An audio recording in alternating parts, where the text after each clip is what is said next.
So the mainstream thinking, drag queen, those people, those performers on stage is they associate that as a transgender people. So And actually, you know what? That disappoints me because it's not the same thing. A lot of people yeah, need to bring awareness on this. Drag and transgender is not the same thing. yeah, You know, drag is just overnight. It's temporary. It's it's a not, different you kind of know, art. and with trans is something that you want to make permanent, that you Yeah. actually would describe yourself as only as one thing, and that both. It's totally different. But people still are ignorant to that Hmm. concept now. They still think that it's similar. It's not. It's completely Right. the opposite. Different. I don't even have to be drag or transgender to know that. Just being in the LGBT community alone, I know that. It's Mm, obvious. In my opinion, it's obvious. It's two different things. yeah. So have you I personally never haven't had any non-binary friends, like close, like friend. Have you What come across you anybody mean? identified as a non-binary? Well, from you know what? Not really. Of course, I if I do have friends, they mostly categorize as either lesbian or gay, not like Mm, you know okay. binary. I'm not sure if like their image or I mean, of course, I've talked to people like that, but me actually having friends that describe binary, no, I don't Mm, know why. I'm not. I don't know. It just hasn't worked out that way. I just never met and became friends with a binary person. I'm well, definitely open. I think Yeah, oh, I think they're younger generation that there's a I've lot. noticed that. Yes, just like the older generation seems to be the ones mostly into transgender. Yes, yes. Yeah, I don't. I guess it's just the whole generation gap thing. Like you say, a lot of I think the reason why a lot of older people accept trans is because they tried it all already. They tried straight, they tried gay, they tried lesbian. Now they want to try trans. And I think with binaries, because they're so young, they have yet to experience everything. So they're still labeled and limited, and they think that they want to be that way now, but they not might be sure later. So it Hmm. does make sense that mostly young are binary. I have noticed that. It's definitely true. Yeah, it Hmm. is. So how's your dating life right now?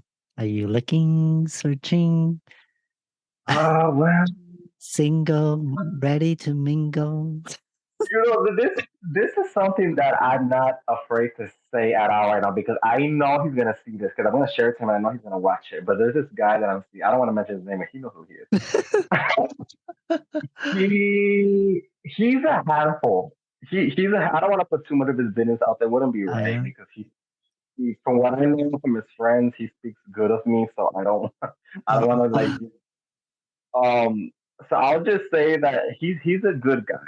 He's the okay. problem is just that he's accepting less or doing less, and he has potential. He shouldn't have to be doing that. So there's been sort of a lot of disagreements about that, and that's why right now we're sort of Oh. butting heads and arguing. But other than that, if it wasn't for that issue, we would be great, you know. Hmm. But yeah, that's pretty much what's going on. But I am looking, but right now I just want one. I want a Oh. monogamous relationship because So I've like I said, I've been on and off Grindr for 8.5 years. And I'm tired of honestly, I'm tired of eight and sleeping a half around. years. Wow. So Eight and a half my years. next question was gonna ask is, let's say if somebody watching this or listening to this and they have Mhm. interested to contact you, where should they? How should they contact you? Oh, well, I, leave I'm my I'm email. I'm pimping you out right now. Well, thank you, Mr. Man. Just leave my email, the same email that we're using for the Zoom meeting. Just put that in the description, and yeah. Oh, your email. That Okay, I see. is it, yeah. So, do you have a particular type? Oh yes, definitely. I'm into white guys and Hispanic guys. Um, Mm, okay. and Age? yeah, How about age? age, sort of middle aged. I don't like them young because I feel like in my experience they're just immature Uh huh. and I don't have time for that. And then people my age, I feel like it's competition. So, and the reason why I say that is because you grow up in the same place, like the same generation. So we have to be older, slightly older, 40s, maybe even 50s. I might even date a 60-year-old if he still looks good. Like he still has like hair and everything, like in Mm, shape, like muscle. Then I will. But if it's just yeah. Other than that, no. I'll probably say maybe 50ish. Is probably like my highest that I would date. mm. Yeah. So let's say, like for most trans girl who dates men's straight men's, we tend to like to be treated as all kinds of all the girls. So we like romantic dinner, gentleman, act and stuff. So what about you guys? Like, do you guys when you guys go out on a date, do you express yourself on You the mean like you mean like differently, like towards guy towards a transgender? restaurants or What do we public do? places? Well, you know what? Honestly, Shelby, especially since I online date, it seems like our men's want to just have That's all they want. They don't care about Um, going out and snuggling and all that. They don't. And if you do, they think you're weird for it, and they don't want to like hook up with you anymore. yeah. So that's why I said it's a very dangerous, toxic lifestyle because you ended up getting addicted to that by force because that's all you can find, and then it becomes a trap. And that's pretty much what happened to me. I used to be this innocent little. When we were filming LGBT love stories, I was still a virgin. Okay, and Oh, then I lost my wait. virginity. Are you Yes, serious?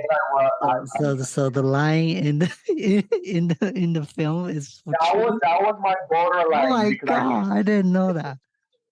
because I know right because I lost it the next year, so that was like my last year Wow. being a virgin. But because that movie Yeah, did I help me remember break out of you. my You shell. still a virgin? I'm not Well, surprised. That's the line. oh, I think I did mention that to you during that. So you probably forgot, but no. What happened was that's why I have so much passion for LGBT love stories because that movie got me out of my shell. Oh, That Yeah, it got me out of cool. my shell, and that's why I started dating in the first place. I mean, of course, I was attracted to men, but of course, and I was openly gay and that, but I just wasn't really. I was still shy, Hmm. and that in return made me limited in wanting to do anything, have any Um, lifestyle, yeah. in the gay world. But that movie brought me out of my shell, Mm. and I started dating, and fast forward 8.5 years later, actually, I won't say fast forward. There was one important thing that led me to this point. A friend, and the reason why I quote is because that's not a real friend. Because if you're a real friend, you won't recommend Grindr to someone. I'm, Oh. I'm, I'm here to tell everyone now. If you haven't tried Grindr yet, do not.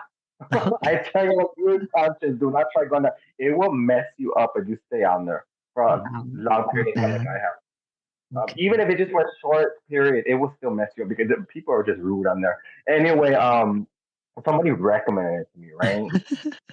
And I went on there and I was never the same.